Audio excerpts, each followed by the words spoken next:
Hey spooky guys and ghouls, and welcome to a special edition of Spooky Findings. So a little background. Me and my husband were planning a trip for about a year and a half, and there's been a lot of cancellations and things like that, but we were trying to decide where to go. So my husband surprised me with a trip to Salem, Massachusetts. This video is basically explaining our trip and things that we saw and all that good stuff. The first thing that we did was we went to the Witch Museum. And basically that was like, it was basically the history of the Salem witch trials in 1692. What we did, we went through this auditorium and they had like dioramas, whatever you call them, whatever, all around the building. Like it was in the back of us, the side of us, the front of us, like, you know. It was like all circle around. It was telling the story of like how it began, the trials, and basically the hanging and stuff like that. And there would be lights up on the ceiling, and each part of the story would shine on the diorama and explain the story as the light shone and everything. And it was really cool and very informative and wild. I was like, wow, this is weird. And right after that, like, little spiel, is about maybe 15 minutes of the story or so, there was a second part that had 3, like, stages or dioramas.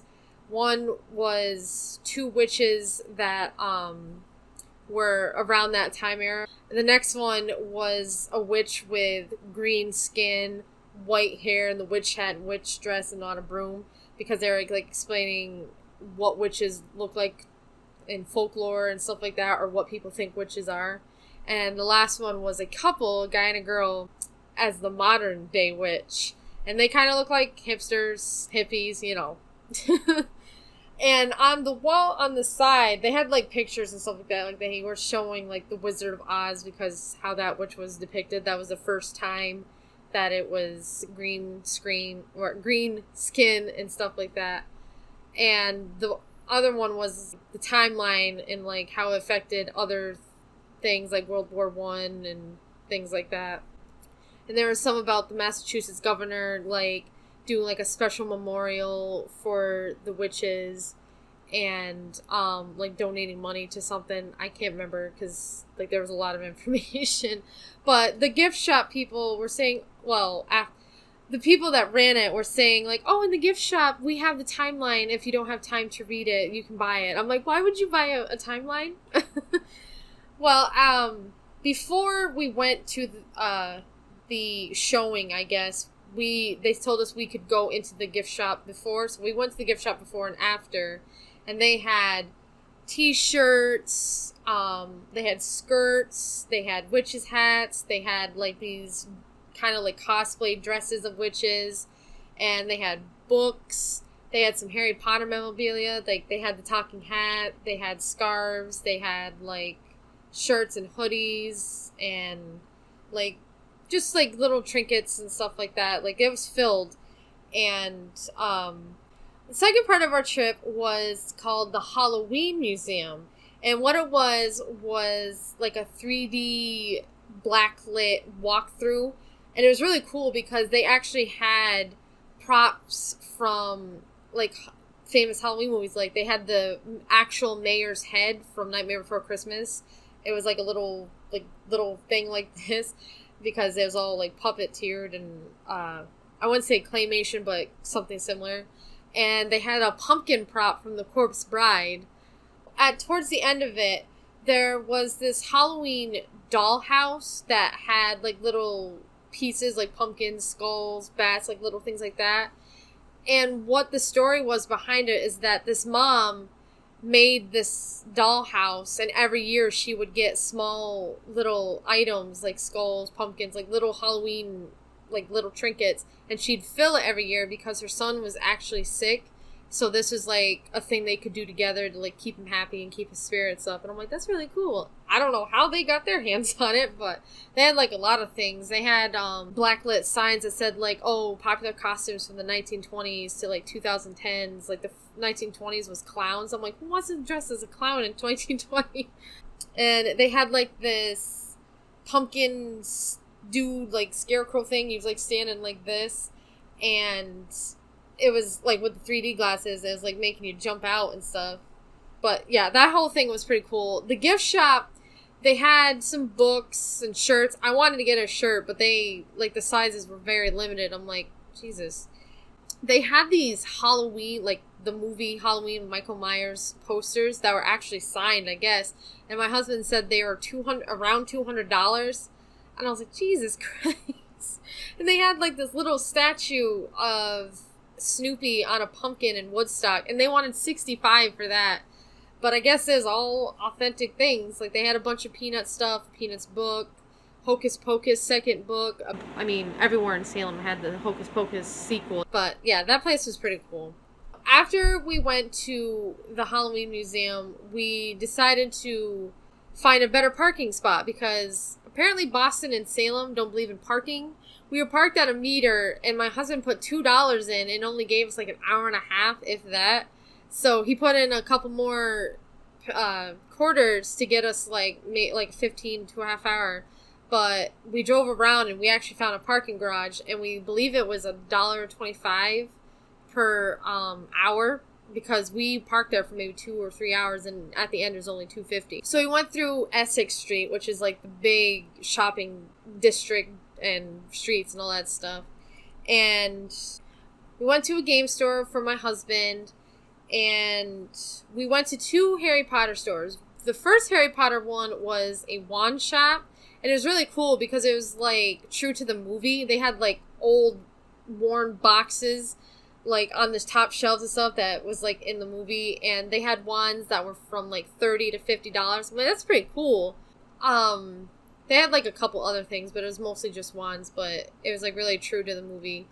The other Harry Potter store had hoodies, the cloaks, t-shirts. They had the little owl puppet. I'm sorry, I can't remember his name. I'm sorry, Harry Potter fans. But the owl puppet was like $40. I'm like, that's still a little steep. But what I got there is the mock butter beer and like a magnet. But the butterbeer was really good. I'm not a huge butterscotch fan, but this was like smooth. It wasn't overly sweet. It was really good. I know at Universal Studios or Disney, they have like the butterbeer. I wonder if it's the same thing. I don't know. This was in a bottle. That was a really cool trinket store. Okay, the next stop was like another witch memorabilia.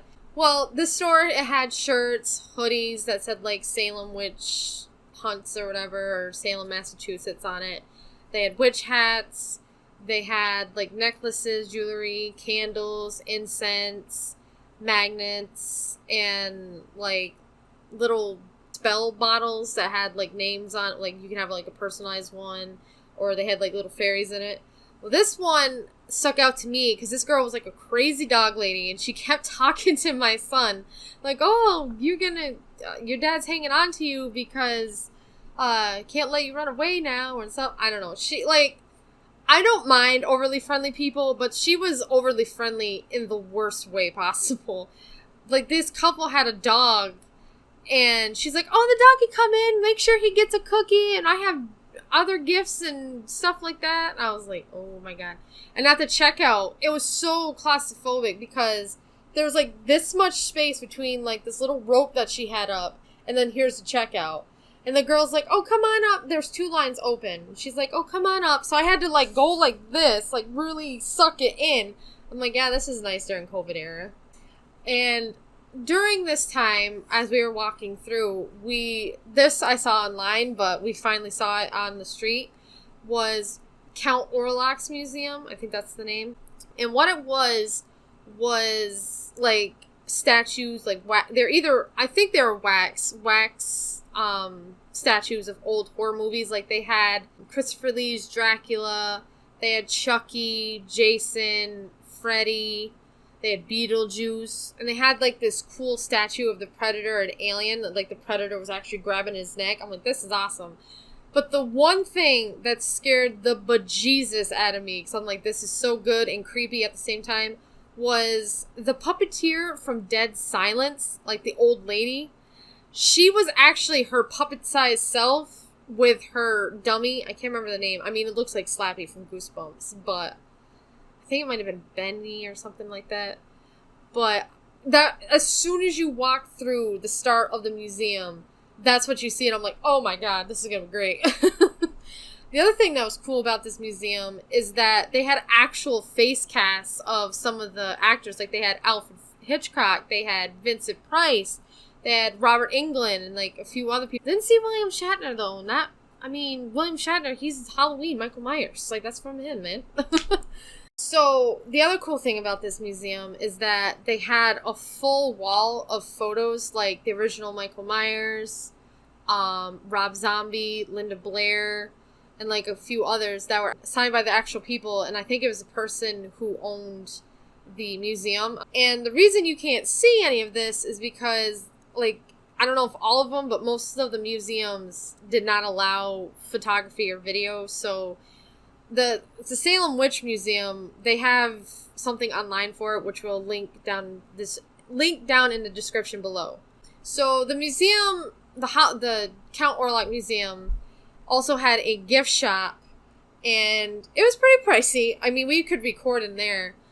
They had authentic, really good masks. They were about $60 to $70. They had t-shirts that was like the Halloween movie, like Creature from Black Lagoon, Halloween, but those were $50. They had baseball caps, jewelry, leggings, and I think they had some hoodies and sweatpants.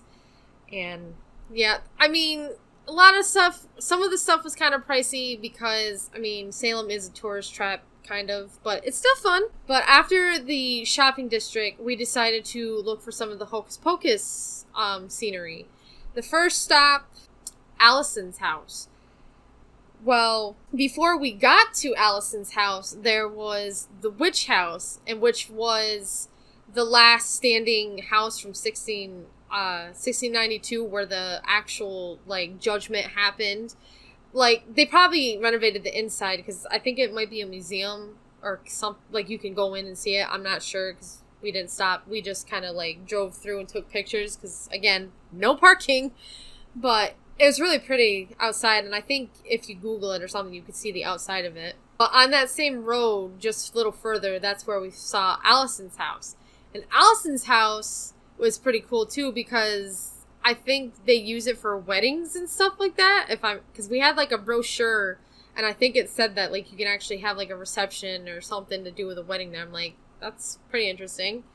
I mean, there could have been more to look at, but the main ones I wanted to see was Max and Danny's house and probably Allison's house. So after we saw Allison's, we put in the address in our GPS for the whole, like, as they call it, the Hocus Pocus house. And we went there, and I have pictures of it, but I kind of, like, went across the road because I didn't want to be right up top of it. I'm like, these poor people are probably so sick of tourists just going outside their porch or whatever and taking pictures. So I just crossed the street and took pictures.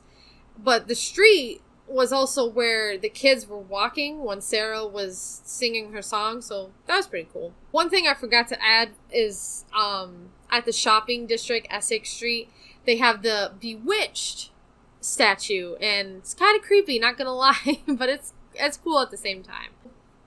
That's basically our trip in a nutshell.